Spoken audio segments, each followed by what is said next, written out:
¿Qué tal? ¿Cómo están? Buenos días, bienvenidos un jueves más a este programa Intereconomía Inmobiliaria. Cuando son las 11:08 de la mañana vamos a abordar asuntos interesantes que nos va a acompañar durante esta hora sobre el sector inmobiliario. Entre algunos de ellos vamos a hablar de unos datos que hablan de la producción de vivienda terminada precisamente en Madrid, que se ha desplomado cerca de un 50% en el último año, algo que está tensionando el mercado residencial en España. Es una de las conclusiones del avance del pulsímetro inmobiliario elaborado por REIT, por Real Estate Business School. Es un dato que vuelve a poner en el foco la escasez de obra nueva y también la presión que se está ejerciendo sobre los precios y el acceso a la vivienda. Enseguida avanzamos. ¿Qué dice este pulsímetro, este avance del pulsímetro con nuestros invitados? También vamos a analizar esta mañana una decisión judicial de gran impacto urbanístico, después de que el Tribunal Supremo anulara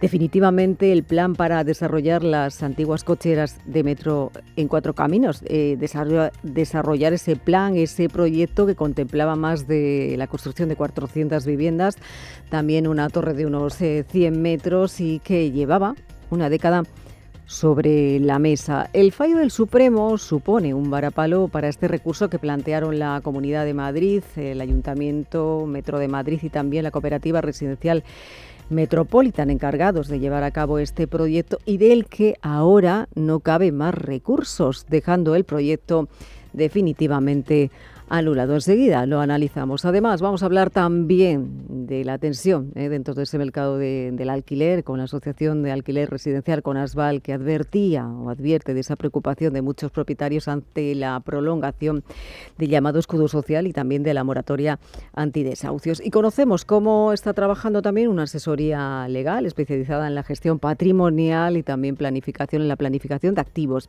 que está ayudando a particulares y también a familias a proteger y organizar su patrimonio inmobiliario en un contexto cada vez más complejo. Y hablando también de complejidades, estamos poniendo en marcha nuestro termómetro para valorar cómo puede impactar el conflicto de Oriente Medio en el sector inmobiliario. Y quiero que escuchen lo que nos decía Francisco Pérez, CEO de Culmian, en este programa. Mira, el otro día me decía, estaba en la reunión de una junta directiva de una asociación de promotores y me decían,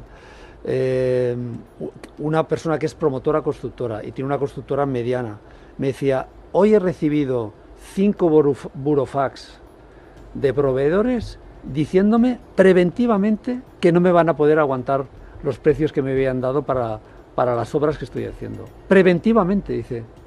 No sabe qué va a pasar, pero por si acaso ya me dicen que los precios que me han dado no me los pueden aguantar por el tema de la guerra. Bueno, pues sabremos si de alguna manera está impactando ya también en los costes de las empresas, y si esta situación se mantiene en el tiempo pueden provocarse esas distorsiones dentro del mercado. Con estos asuntos sobre la mesa comenzamos esta mañana ya Intereconomía Inmobiliario.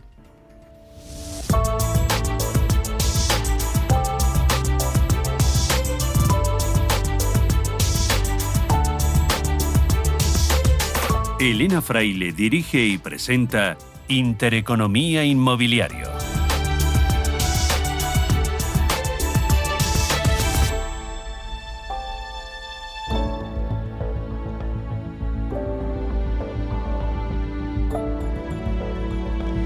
Pues aquí estamos ya avanzando a la mesa de los invitados que nos acompañan esta mañana en este Intereconomía Inmobiliario. Saludo a José Luis Ruiz Bartolomé, experto inmobiliario. José Luis, bienvenido, buenos días, ¿cómo estamos? ¿Qué tal? ¿Bien hallado? Hola, buenos días, muchísimas gracias. Encantado de estar aquí de nuevo contigo y nosotros con todos de los recibirte, oyentes. porque Pues hay nada. muchísima noticia. Sí. Hemos puesto también el termómetro, lo decía, sobre cómo puede impactar. Es en un escenario todavía anticiparse, pero lo que nos decía ayer precisamente el CEO de Culmian, Francisco Pérez, tiene mucho que ver con lo que están sintiendo ya algunas pequeñas y medianas empresas en esos costes, ¿no?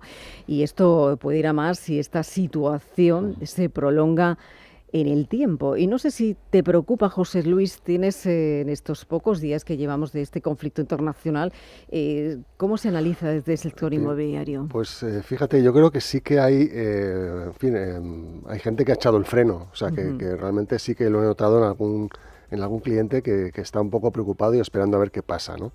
Pero al mismo tiempo, es decir, todas las cosas tienen su parte mala y su parte buena, ¿no? Si de alguna manera yo creo que también revaloriza a España como un lugar de inversión y como menos arriesgado que otras zonas que se habían puesto de moda en los últimos años, como es, bueno, todos estos, los Emiratos del Golfo Pérsico, donde había, bueno, pues una gran inversión turística, inmobiliaria, etcétera, y ahora a lo mejor se empieza a ver o sea, nadie pensaba que esos sitios estaban tan expuestos a lo mejor a un posible conflicto bélico, y sin embargo, pues no sé, la Costa del Sol, en fin, en general toda la costa mediterránea española se ve absolutamente lejana a esos conflictos y bastante difícil que aquí nos alcance de una manera directa. Entonces, por un lado, yo creo que esa parte es positiva, pero sí que es verdad que hay otra que es toda la demás, ¿no? Es decir, al final la subida de la energía repercute en toda la cadena de suministros y acaba generando, pues bueno, pues una inflación de costes, que esto lo vamos a seguir pagando. Y eso también para las pequeñas y medianas empresas es menos llevadero que para una gran empresa. Y eso se va a ver repercutido si esto sigue, el conflicto sigue prolongándose en el tiempo. Lo veremos seguramente en los próximos meses. Por supuesto, además España, bueno, pues por desgracia somos un país donde el 99,5% de las empresas son pequeñas y medianas, en gran parte porque tenemos unas estructuras, digamos, administrativas que hacen muy difícil que las empresas pasen de pequeñas a medianas y de medianas a grandes. Tiene muchos costes esa transformación, pero lo cierto es que es así. Entonces, pues claro, son mucho más vulnerables. Y en fin, tampoco es que sea muy alentador el hecho de que a lo mejor el gobierno de España nos esté diciendo que va a hacer algún tipo de propuesta de escudo, como ya se supone que lo hizo después de la pandemia o cuando ocurrió la pandemia, que yo creo que no fue para nada buena para las pequeñas y medianas empresas, como tampoco fue buena para los propietarios que sufrieron bueno, pues el populismo inmobiliario del mundo podemita y que al final es el que acaba marcando la agenda del gobierno de España, ¿no? Ahora vamos a hablar de muchos asuntos, pero hablabas de ese escudo, el escudo social, y quiero saludar a Laura Fernández, directora general de ASBAL. Laura, bienvenida, buenos días, ¿cómo estamos? ¿Qué tal? Buenos días. Bien hallada, ¿qué tal? ¿Todo bien? Muy bien. ¿Está preocupando entre los propietarios la prolongación del escudo social? Esta es una cuestión que lleva preocupando muchos años a los propietarios. Es cierto que cuando se adoptó la medida en 2020 podía tener sentido y de hecho los países de nuestro entorno también lo hicieron, o sea que era algo, bueno, pues que tenía quizás una motivación real. El problema que ha habido en España es que esta medida, que fue excepcional en el tiempo, se ha prolongado hasta febrero del 26, con lo cual esto ha ocasionado que multitud de propietarios hayan estado 4 o 5 años, 3, que ya me parece mucho, o sea, sin poder ejecutar sentencias. O sea, no solamente se ha paralizado el procedimiento, sino que incluso teniendo una sentencia a tu favor diciendo que efectivamente los ocupantes no tienen derecho a seguir estando en la vivienda, esa sentencia no se puede ejecutar, ¿no? Entonces, obviamente, esto es un tema de gran preocupación. Nosotros hacemos todos los años en ASBAL una encuesta anual en la que preguntamos, entre otras cosas, cuál es la mayor preocupación de un propietario a la hora de poner su vivienda en alquiler. Y claramente todos los años, por goleada, el punto inicial en un 80% es la imposibilidad o las dificultades para poder recuperar la posesión en caso de impago o ocupación. Nosotros en ASBAL tenemos una base de asociados bastante amplia, son 7.000 asociados, de los cuales el 95% son personas físicas, con lo cual creo que los datos hablan por sí solos, ¿no? Es cierto que a día de hoy el decreto ya no está en vigor, o sea que a día de hoy, en teoría, el escudo social ya no aplica, pero no es menos cierto que la ley de vivienda que se aprobó en el 23 establece un segundo mecanismo que quizás es un poco más liviano para las personas físicas, pero en el caso de grandes tenedores, y cuidado, esto puede ser 5 viviendas, en la práctica también supone una suspensión durante un plazo bastante relevante dentro del procedimiento. Entonces, aquí lo que tenemos, Elena, es yo creo que un fallo del sistema, porque es cierto que no hay alternativa habitacional para los colectivos vulnerables a día de hoy, porque el parque público y las administraciones no están respondiendo, no tienen capacidad de responder a esa demanda, pero al final es el propietario el que tiene que asumir ese fallo del sistema. Entonces es muy preocupante porque realmente nosotros consideramos que no se está haciendo nada para trabajar en la base y en el foco del problema, que es esa falta de vivienda alternativa para las personas que realmente no puedan acceder a ellas. Entonces, lo que se va haciendo es se van poniendo parches, se va dando patada hacia adelante, pero no se incide en el problema de base, que sería revisar todas esas situaciones de vulnerabilidad, poder diagnosticar las que realmente cumplan con los criterios rigurosos y objetivos, y a esas darles una atención desde la Administración, que es lo que dice nuestra Constitución. Hablas de esa encuesta, interesante encuesta que hacéis cada año. Creo que se ha cerrado el plazo de esa encuesta el 10 de marzo. La hemos ampliado. ¿La habéis ampliado un poquito? Con lo cual, animamos a todos a que participen, porque de verdad que luego es muy interesante las conclusiones. ¿Qué se les, cuando tengáis las conclusiones hay que contarlas, pero Sí. ¿qué se les pregunta exactamente? Bueno, les preguntamos eso, qué les preocupa. Les preguntamos también, en caso de que tengan procedimientos afectados, cuál es el plazo medio de recuperación, que ahí pues los datos siempre están por encima de los 20-24 meses. Hay otro dato muy relevante, que es en las recuperaciones de posesión que han tenido en el último año, si se ha hecho a través de un procedimiento judicial o por la vía extrajudicial, y ahí también la mayoría ha recuperado la vivienda fuera del sistema judicial, lo cual supone una evidencia de que el sistema no está funcionando y que la gente no está confiando en la justicia para proteger su propiedad, ¿no? Porque además en muchos casos esta solución extrajudicial supone pago de un incentivo al ocupa o al inquilino que no paga, con lo cual se está mercantilizando, no sé la palabra, de algún modo esta práctica, ¿no? Yo sé que si dejo de pagar o si ocupo y tengo la calificación de vulnerable, pues lo más fácil es que me acaben pagando una cantidad y con eso ya me voy a otro sitio, ¿no? Luego también preguntamos otras cuestiones más internas, ¿no? De qué son los temas que más interesan o qué creen que deberíamos hacer en ASBAL para representarles. Y bueno, ahí lo que nos piden siempre es que tengamos primero difusión en los medios y que hagamos llegar su voz, porque los propietarios se sienten infrarrepresentados o no escuchados, y de alguna manera también a veces maltratados, en el sentido de que son los culpables, parece que son los culpables de la situación. Y luego, por supuesto, la interlocución con la administración pública, con todas las administraciones de todos los niveles, pues también un poco para eso, ¿no? Para hacer llegar un poco la voz. Hay una sensación, Elena, yo creo eso, ¿no? De abandono, de abandono del propietario y de estar cargando con una culpa que no le corresponde. Sí, de que se ponen, como decías tú, parches, pero no se va al foco del problema realmente, que esto puede romperse, ¿no? Si esto sigue así en el plazo de tiempo. Bueno, hablabas tú de proteger patrimonio. Quien sabe de proteger patrimonio es Iciar Pernia, ella es socia directora de Legal por Naturaleza. Iciar, bienvenida, buenos días. Muchas gracias. ¿Qué tal? ¿Cómo estás? ¿Bien? Muy bien. Hay que proteger mucho el patrimonio. No sé cómo se organiza una gestión patrimonial, pero vosotros lo estáis haciendo en los últimos años. Y aquí también surge, no sé si en un entorno cada vez más complejo, Iciar.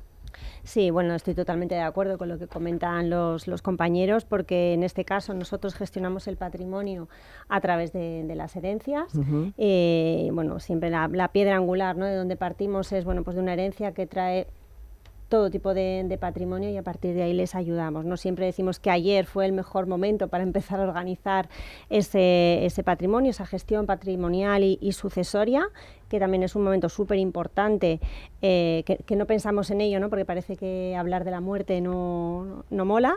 No pero, toca, a veces no toca. No, yo no tengo pensado, ahora no me va bien, sí. pero bueno, ahí también interviene el patrimonio. Entonces sí que les intentamos a los herederos propietarios, ¿no?, inculcar un poco esa filosofía, ¿no? Primero, que hay que hacer algo con lo que heredamos, intentar rentabilizar y optimizar esos recursos que tenemos y hacerlo crecer, porque al final el patrimonio, bueno, y además también tiene una parte de labor social, ¿no? ¿Por qué? Pues porque, como decía Laura, ¿no?, el parque público no da para todos. La ley, bueno, tenemos que saber interpretarla y jugar con las cartas que tenemos, pero está bien poner nuestro patrimonio a funcionar, alquilar, vender, o sea, pero hay que hacerlo con criterio y con rigor, ¿no? Y ahí estamos nosotros para ayudarle desde la norma, pero adaptada a su caso concreto. Ahí trabajando, debo decir, en la gestión de patrimonio, de la que ahora hablaremos, porque, bueno, hay muchos casos, decíamos, en un entorno cada vez más complicado, muchos casos que llegan hasta vosotros de una situación también tremendamente complicada, que es más de lo que parece muchas veces, decía, ¿no? Así es, sí, porque las herencias, pues rara vez en toda, pues los herederos están bien avenidos, los patrimonios muchas veces no sabemos cómo llegan, ¿no? Ellos no saben que tienen ahí algo para heredar, pero no saben ni si tiene deudas, ni a nombre de quién estaba, ni en qué condiciones. Tratamos muchas herencias internacionales, entonces ahí ya la cosa se complica un poco más. Aparecen otros herederos que no se sabía quiénes eran ni dónde estaban. Entonces sí, siempre partimos de un supuesto complejo, ¿no? Y a partir de ahí pues hay que ir desgranándolo para organizarlo hasta aterrizar. Bueno, pues realmente lo que tenemos es este patrimonio, ¿qué queremos hacer con ello, ¿no? Que es una pregunta que muchas veces les abruma, ¿no? Porque ahí se mezcla mucho la emoción con la razón, tiene casi más de emoción que de razón. Y es, pero ¿qué queremos hacer con esto? Y a partir de ahí vamos a planificar para luego hacer esa sucesión y empezar a rentabilizar nuestro patrimonio, a ponerlo a funcionar. Y Legal por Naturaleza haciendo lo que está esa gestión patrimonial, ¿desde cuándo? Bueno, pues llevamos ya 15 años en el mercado. Empezamos pues haciendo herencias complicadas. Yo siempre digo que la originalidad, ¿no? que creamos soluciones a medida. Y es así, porque cada patrimonio es único, cada caso es único, aunque partimos de un supuesto común, ¿no? Pues una familia que hereda unos bienes. Pero llevamos ya muchos años en el mercado y sobre todo, bueno, pues ayudando a familias que con rigor y con estrategia quieren y además mantener y se puede ser aumentar su patrimonio. Es que además, sí, cierto, no has parado de trabajar. Eres una trabajadora, no sé decirte, casi 24/7. ¿No? Hay que estar ahí, casi. Bueno, pero sí que estamos muy activos en el despacho. La verdad que me acompaña un equipo excelente de profesionales que me ayuda y que me deja también, ¿no? Hacer estas cosas que tanto me gustan. Pero sí, nos gusta movernos en distintos mercados y sobre todo, pues como comentaba, porque yo veo la abogacía también como un ejercicio de labor social. Ayudamos a los demás a resolver sus problemas en distintos momentos, y cuando nos centramos en el tema de la sucesión y del patrimonio son momentos complejos, ¿no? En el que, bueno, pues no estás para mucho, tienes que dejarte guiar. Pues ahora hablaremos sobre todo ello, nos adentraremos en esta gestión patrimonial, pero donde yo no sé si está también la situación complicada, decíamos, hay situaciones complicadas, pero también hay veces que los estudios demuestran lo que está ocurriendo en el mercado, la realidad del mercado, no el titular. Dice que la vivienda terminada en Madrid, decía yo, se está desplomando un 48% y está tensionando ya el mercado residencial en Madrid. David Ortega, director comercial en Real Estate Business School en RIT. Bienvenido, buenos días, ¿cómo estamos? ¿Qué tal? Muy buenos días, Elena, y un placer estar aquí contigo. Muchas gracias. Esto es un avance del pulsímetro que está en su versión o en su edición 48. 48 no, 38ª. 38ª. Estamos en la 38ª y yo creo que es bueno. Entonces incluso he contado mal las X. Las X al final muchas veces nos llevan a engaño, incluso ya que estamos en la radio, sí. Elena, creo que es bueno conocer incluso el origen, porque Iñaki Gabilondo hacía el pulsómetro allá por el 2000 y 6 meses después de que él lanzara esas encuestas que hacía, pues a nivel incluso de elecciones o de temas de interés, José Antonio Pérez, que es el creador de este informe, pues en vez de hacer el pulsómetro, pues inventó el pulsímetro, y ese es un poco el origen, y mucha gente no lo conoce, y yo creo que es bueno conocerlo y es interesante, ¿no? Y como entonces, ¿se hace cada año? ¿Cómo se hace este pulsímetro? Es decir, porque estamos hablando de un avance ahora mismo. Hace 26 años que se elabora, lo que sucede que hay años, según cuando vemos tendencias interesantes a analizar, pues lo repetimos, y de ahí que estemos en la edición número 38. Incluso tú has hablado de termómetros, y si yo tuviera que definir con qué objetivo nace el pulsímetro, pues es el de medir la salud del mercado inmobiliario. Has dicho termómetro, yo diría casi un electrograma, y esto es un electrograma donde hablamos pues de la producción de vivienda, hablamos en segundo lugar también de cómo está la actividad del mercado, hablamos por supuesto de la financiación, que me gustaría dedicar una parte importante, porque yo creo que es fundamental, la financiación en un producto como es el del mercado inmobiliario, y finalizaríamos con lo que son los precios tanto de obra nueva como de segunda mano es lo que se analiza, ¿no? Y, si me permites un segundo, sí. hablaría también de su rigor, y el rigor es importante porque primero es un informe, un documento que está avalado por la Universidad de Málaga, donde utiliza el modelo ARIMA, que es un análisis regresivo. Es un sistema, de lo que veo, econométrico, ¿no? Correcto. Para los que hemos estudiado económica y a veces hemos suspendido la econometría, pues la verdad que fue cuando aprendí lo que era la econometría de verdad. Y el modelo ARIMA se basa en datos públicos, como pueden ser del Estado, de notarios, de colegio de arquitectos, hace un análisis regresivo.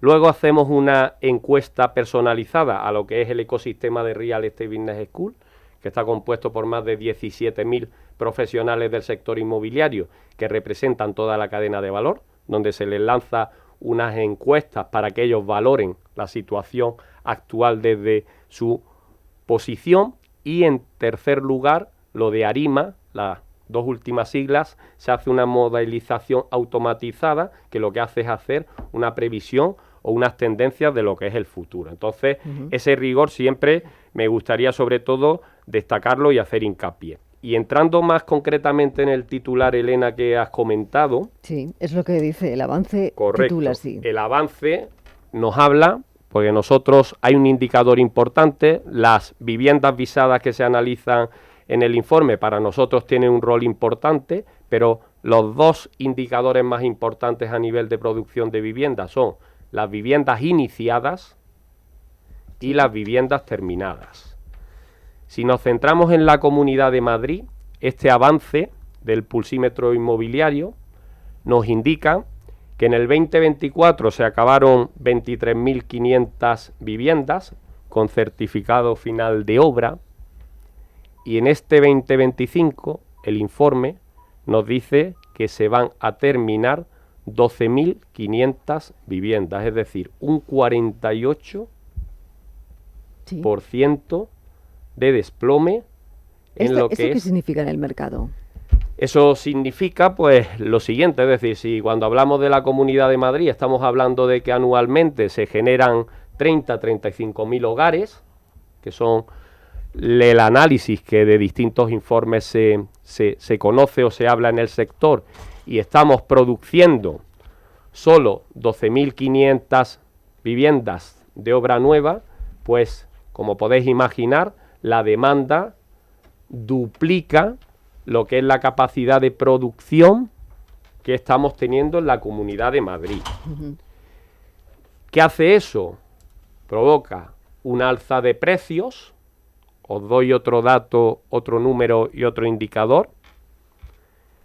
En 2022 se podía comprar una obra nueva por 370.000 euros. A día de hoy, en 2025, con esos 370.000 euros, solo podemos comprar una de segunda mano. Es decir, nada más. Eso, incluso cuando mis amigos me preguntan si es momento bueno para comprar o no, le digo, más vale comprar hoy que mañana, y muchas veces les pongo ese ejemplo, ¿no? Por supuesto que ese alza en precios se manifiesta en una tensión en la segunda mano. No tenemos que olvidar que el 80% de las transacciones que se producen en España son de segunda mano. Os pongo un ejemplo. Un amigo mío, vivían en Fuenlabrada, se fueron a vivir a Málaga. Año 99, su madre compró en Teatinos una vivienda por 120.000 euros, lo que eran antiguamente 20 millones de pesetas. En 2007 vendió esa vivienda en Teatinos por 470.000 euros. Muchas veces hablamos de la especulación de los promotores o de los fondos buitres. Yo no sé si la especulación está en los fondos buitres o en los promotores.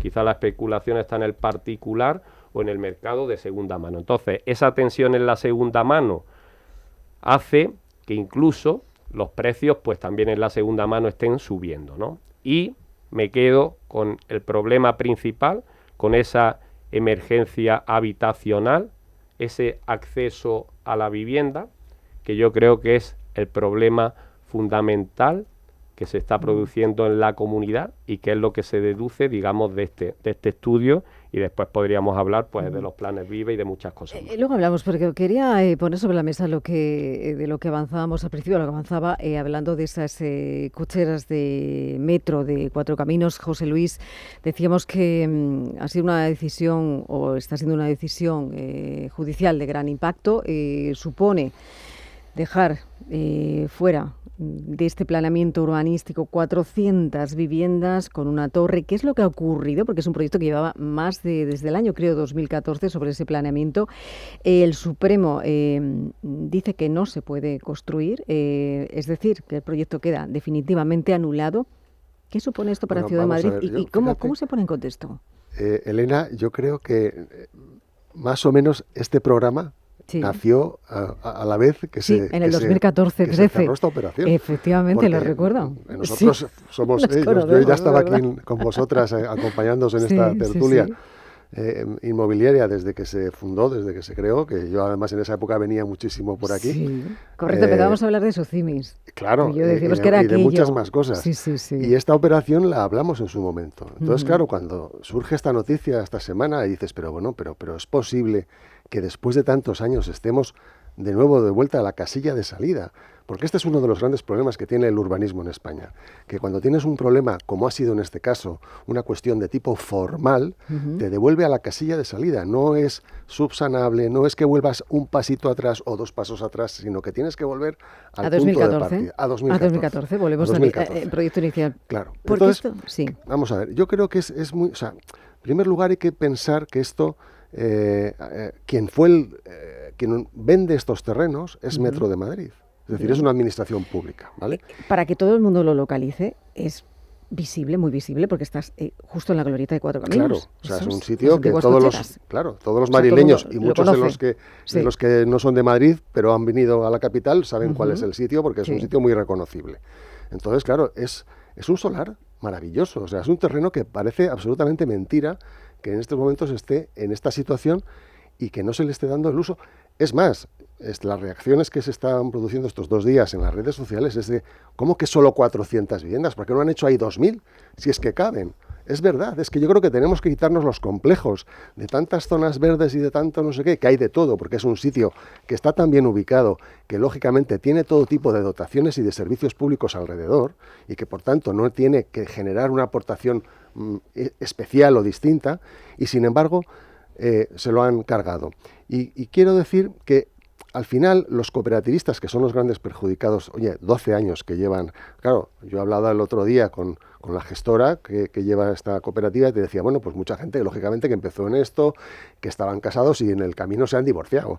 Y otros, claro, ¿sabes? Sus planes de vida han ido cambiando durante estos 12 años, ¿no? O sea, son situaciones muy complejas. Hay gente que lo ha dejado, abandonado y ha cedido su posición a un tercero, que ha entrado, pues a lo mejor pensando que puede generar... Claro, la única parte buena, entre comillas, de lo que está pasando es que los precios han subido tanto que al final, pues bueno, pues cuando esto llegue a su fin, pues se beneficiarán. Pero este fin es incierto en cuanto al tiempo, porque si ya lo ha sido, es decir, esta es la segunda vez que se tumba el proyecto, no es la primera, es la segunda vez. Y además, con un grado de indefensión terrible para los cooperativistas, porque la razón que ha dado el Tribunal Superior de Justicia de Madrid para tumbar en esta segunda ocasión el proyecto ha sido porque, según ellos, no habían presentado suficientes, en ese proyecto que presentan, no habían presentado suficientes alternativas o variables distintas de cómo configurar el área con sus distintos usos y edificabilidades para la obtención de la declaración de impacto ambiental. Bien. ¿Vale? La ley dice que hay que presentar varias, y ellos han presentado 4. Entonces dices... Pero lo presentaron, José Luis, en aquel momento, Ecologistas en Acción, la Asociación Madrid Ciudadanía y Patrimonio, que habían recurrido al acuerdo apelando al daño cultural y ambiental que ocasionaría. O sea, venimos... más de 12 años. Claro, 14. No, es que, en fin, estas asociaciones en su momento, bueno, es que han estado totalmente dirigidas a acabar con este proyecto desde el principio. Pensemos que cuando se firma la compra por parte de Metro de Madrid es el año 2014, como comentábamos, pero justo unos meses después En el 15, a primavera del 15, hay cambio de gobierno municipal, entra Manuela Carmena, entra José Manuel Calvo, que José Manuel Calvo tenía una fijación especial con acabar con todos estos proyectos, en reducir edificabilidad residencial. Bueno, comentábamos antes de empezar a hablar en la tertulia cómo Madrid Nuevo Norte, que es un espacio inmenso, solo tiene 10.500 viviendas, que es poquísimo para lo que podría tener, y eso es fruto también del paso por el gobierno de Manuela Carmena y de José Manuel Calvo, que quisieron y exigieron una reducción de viviendas porque ellos decían que Madrid no necesitaba más vivienda. Fijaos en lo que estamos hablando. Y han pasado, ¿cuánto? 10 años de aquello. Que Madrid no necesitaba vivienda. José Luis, ¿y ahora qué? Y se quisieron cargar todas estas cosas. Vale, ¿y ahora bueno, qué? ¿ahora qué? Pues ahora hay que volver a empezar de cero. Casi de salida. Es decir, no, ¿Y esto lo ¿dónde estamos? que quiere decir... No es que se acabe para siempre el proyecto, sino que hay que volver a empezar de cero. El Ayuntamiento de Madrid va a tener que volver a hacer entiendo que a través de una modificación puntual del plan general volverá a rediseñar el ámbito y volverán a empezar otra vez los pasos empezando desde cero. Claro, por muy optimista que sea quien quiera que ser optimista, esto va a durar más de una legislatura. Esto va a ser una cuestión de 5, 6, 7 años. Es decir, al final, si todo va bien y al final consiguen esas licencias, habremos pasado de una operación que tenía que haberse sustanciado en 3, 4 años desde el año 14 a algo que va a estar 20 años. Y esto no es un plan, un proyecto de urbanización, un plan parcial, no sé qué, de los complejos de las afueras de Madrid, de los desarrollos del sureste, ni de no sé dónde. Esto es una cosa que era, vamos, un suelo urbano no consolidado, bastante sencillo aparentemente de trabajar, ¿no? Así es como funciona el urbanismo en España, poniendo todo el rato palos en las ruedas. ¿Y ahora qué, José Luis? ¿Ahora volvemos otra vez a la casilla de salida? Bueno, ¿esos terrenos se pertenecen directamente? No, son de los cooperativistas. Son de los cooperativistas. Sí, eso se pagaron un dineral en su momento. Tú fíjate que hay gente, bueno, cada una de esas familias tiene metidos ahí 200 y pico mil euros, chico, que al final pues estás atrapado, ¿no? O sea, ¿qué alternativa tienes? Es terrible, ¿eh? Es terrible. Yo, en fin, yo no soy quien porque no soy el legislador, pero si estuviera en mis manos, yo creo que la comunidad autónoma tiene la capacidad de poder, a través de instrumentos de los que dispone, y si no los tiene, pero sí los tiene, pero si no los tuviera, nunca es tarde para legislar, para poder hacer esto mediante un procedimiento urgente, atendiendo al interés general. Y yo creo que en este caso lo merece. Bueno, voy a presentar a Ángela Valdellúes, directora gerente del COAN, del Colegio Oficial de Arquitectos de Madrid. Bienvenida, Ángela, buenos días. ¿Cómo estamos? ¿Qué tal? Por invitarme, Elena. Gracias. Un lujo compartir mesa con tan buenos amigos e ilustres, ¿no? Un placer estar aquí. Bueno, hablando de urbanismo, ¿no? Se ha hablado muchísimo en los últimos años del reto, bueno, representáis a Madrid también, además Madrid 2050, ese proyecto tan importante. Hablando de todo esto, la urgencia de los retos urbanísticos, ¿dónde nos encontramos, Ángela, en este momento? ¿Dónde se encuentra Madrid? ¿Cuáles son esos retos urbanísticos que tenemos en los próximos años? ¿Y cómo estáis trabajando desde el Colegio Oficial de Arquitectos de Madrid? Bueno, Madrid vive una situación absolutamente excepcional en Europa. O sea, sacaba yo el número, tenemos 689 millones de metros cuadrados en desarrollo. Eso supone la creación de 346.600 y pico viviendas, con datos de Asprima, que ya se van a construir en todos los desarrollos que todo el mundo conoce, ¿no? Madrid Nuevo Norte, efectivamente, residencialmente es muy poco significativo, pero es punta de lanza por otros motivos, pero todos los desarrollos del sureste, el anuncio el otro día del alcalde, ¿no? De todo Madrid Sur, ¿no? Toda la zona que se va a desarrollar. Aún así, ayer presentábamos las conclusiones de los grupos de trabajo de Madrid 2050, que es si estuviera aquí el decano diría es un lobby que hemos montado en el colegio, en el que tenemos ya 120 entidades público-privadas colaborando activamente, Stasval también. Tenemos otros colegios profesionales, economistas, notarios para dar seguridad jurídica a las propuestas, abogados, médicos, sociólogos, ingenieros, asociaciones profesionales, industriales, toda la cadena de valor. Y hemos estado trabajando durante todo un año intentando identificar, a partir de esa situación súper excepcional de Madrid, cuál tendría que ser para aprovecharla como oportunidad. Es decir, tenemos el mayor crecimiento demográfico previsto de toda Europa. 8 millones, perdona No, la cifra, 8 millones en el incluso año 2037. a 10 millones área metropolitana. Ajá. Entonces, esos son previsiones del INE. De esos 10 millones se necesitarían construir unas 600.000 viviendas. Fíjate, con el dato que se va a construir, que no va a ser inmediato, para el 2026 harían falta unas 218.000 viviendas en la Comunidad de Madrid. Estamos en números de 18.000. O sea que esto dicho ayer por las promotores y constructores, por la patronal. Sí. Entonces, el déficit es espeluznante, entonces eso lo que supone es una situación en la que tenemos que ser capaces desde el sector de ofrecer alternativas, de ayudar a la administración precisamente a que agilice los tiempos, porque no puede ser que haya desarrollos, ni puede ser que se paralicen estas cuestiones en cadena, ni puede ser que haya desarrollos que tarden 20 años en ponerse en marcha, con lo que supone de obsolescencia del propio planteamiento del desarrollo acorde a las nuevas necesidades, desafíos, incluso criterios. O sea, nos hemos encontrado con que se han paralizado licencias que cumplían absolutamente todos los requisitos porque se ha detectado que sería conveniente que hubiera una nueva situación en esas edificaciones y claro, pues los constructores dicen, pues no nos vamos a enfrentar al ayuntamiento, tardamos más en enfrentarnos que en ponerle solución, pero en realidad estamos ante esa situación de desacople entre lo que se necesita y los nuevos criterios y nuevas demandas y nuevos requisitos y nuevas directivas con la legislación obsoleta y con además unos instrumentos urbanísticos que no sé si ponen palos en las ruedas, pero desde luego no resuelven los problemas.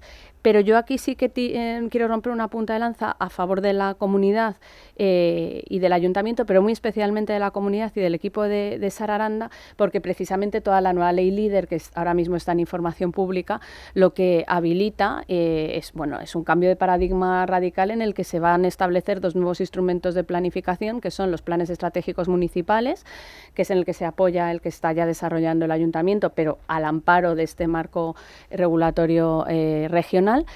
Esos planes estratégicos van a permitir que los ayuntamientos establezcan estrategias de crecimiento no tan encorsetadas como en los planes generales, que de hecho casi ningún ayuntamiento de un tamaño mediano o pequeño se acogía a esos planes generales porque eran inviables de desarrollar. Entonces los planes estratégicos sí van a permitir que haya ayuntamientos incluso que tengan una estrategia territorial basada en objetivos y que luego esos planes se desarrollen, pero de manera separada va a haber otro instrumento que van a ser los planes ejecutivos. Y los planes ejecutivos van a funcionar más a la manera sajona como los master planning, van a ser, como dice su palabra, mucho más ejecutivos, nos van a permitir a todos agilizar los tiempos también con la aceleradora urbanística. Es decir, yo creo que en Madrid se está en la buena dirección teniendo en cuenta esa situación, como digo, excepcional, de crecimiento urbano brutal, muy diverso, con desarrollos de distinta escala y con distintas necesidades y distintos focos, crecimiento demográfico también exponencial, un crecimiento demográfico que hay que analizar también desde el punto de vista sociológico, porque de esas 600.000 hogares que se necesitan, casi la mitad se prevé que estén habitados por una única persona. Eso requiere que la planificación sea distinta, no se proyecta igual para ni la propia vivienda, además a distintas escalas. Es decir, cuando se planifica una ciudad, tú no puedes planificar con nichos aislados, no puedes planificar por un lado la movilidad, por otro lado las viviendas en páramos, las viviendas necesitan servicios, no son los mismos servicios si proyectas para familias de 4 miembros que si proyectas para familias unipersonales, no es lo mismo si esas familias unipersonales son estudiantes o necesitan nuevas formas habitacionales que si son, es decir, estamos además en un momento de atracción de inversión tremendo, también de atracción de talento y el problema de la vivienda puede dar al traste con todo ese crecimiento y con todas esas expectativas. Porque si vienen los jóvenes y no tienen ni siquiera posibilidades de... Os voy a poner, ahora hablo con Itziar, pero quiero que, decíamos, tenemos el problema encima de la mesa, falta de vivienda, se está celebrando MIPIM, además estos días, ahí están los desarrollos, lo decíamos ayer, del sureste, Madrid, Nuevo Norte, para ver cómo atraer la inversión internacional a nuestro país. Claro, si estamos en este momento tan maravilloso, por atreverme a decir, que decimos, es atractivo la vivienda para los fondos internacionales, ¿por qué no somos capaces de entender que nuestro problema tiene solución, Laura? Sí, vamos a ver, lo entiende Europa y así lo ha dicho y lo dice precisamente, se ha votado esta semana el informe final del Parlamento Europeo en este sentido. Y claramente cuando sales un poco del foco de España, el inversor privado institucional es clave y o sea, a nadie se le ocurriría rechazar esa vía.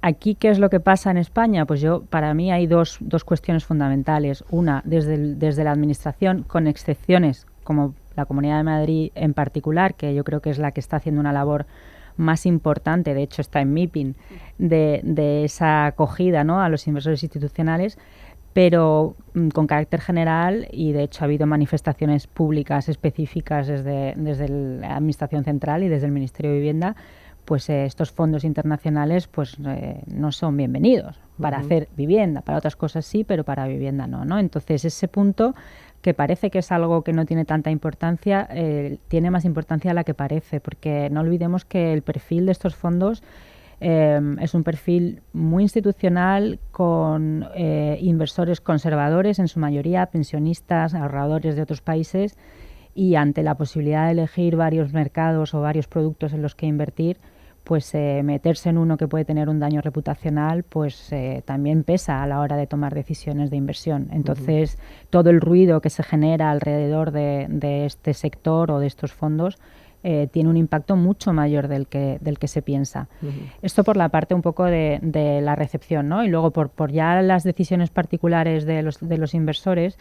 Yo creo que aquí los dos puntos, o sea, los fundamentales son muy buenos, como hemos comentado, y claramente la demanda de vivienda en alquiler es indudable y la va a seguir siendo. Yo creo que aquí los dos problemas básicos, sin contar con el suelo, que también, pero me centro más en la parte patrimonialista, son básicamente la rentabilidad y la falta de seguridad jurídica o incertidumbre o inestabilidad, o tú no puedes poner en el modelo a día de hoy un proyecto de inversión en alquiler residencial a largo plazo y estar seguro de que eso no va a pegar un cambio radical en cualquier momento, y eso mata completamente cualquier... eso no es que lo mate, pero te hace tener que incrementar tu rentabilidad, porque a mayor riesgo del proyecto, pues tu rentabilidad tiene que ser mayor. Y realmente en el alquiler residencial la rentabilidad es escasa, muy escasa. David. Con respecto, incluso yo sumaría algunos complementos a lo que ha hecho tanto Ángela como José Luis, porque yo creo que han comentado temas interesantes. Yo, en el aspecto político, estoy totalmente de acuerdo con lo que ha dicho Ángela, de todo el tema de la líder. Incluso en Andalucía hace unos años tuvimos la lista. La verdad que los nombres yo creo que juegan la lista. Ah, sí, bueno. Que el reglamento la hizo tonta. Sí, así. Porque al final son 400 páginas. Así, y un tirón. Yo incluso a Sara muchas veces le digo a ver si saco el cartel de Follow the Leader, pues yo creo que eso siempre ayudará, ¿no? Pero hay que tener un matiz importante. Al final, quienes aplican las legislaciones son los funcionarios. Primer matiz. En Andalucía, 3 años después de la aprobación de la ley, no hay ni un solo municipio que se haya adaptado. Entonces, ojalá le pueda decir en unos años o en unos meses, cuando ya se apruebe la líder, a Sara sobre todo, Follow the Leader, que sobre todo ya cuando se lo digo, pues se ríe y dice, David, pues a ver si puede sacar el cartel, ¿no? Entonces, yo creo que eso es fundamental, la aceleradora, todo eso. Yo lo que sí creo que a nivel político lo que falta es ambición. Sí. ¿Vale? Voy a dejar José Luis y Ángela. Ambición, brevemente. Falta ambición. Pedirme brevedad a mí. Sí, no, por eso, brevemente, porque estamos fuera casi de tiempo y tengo que hablar con Iciar un minuto más.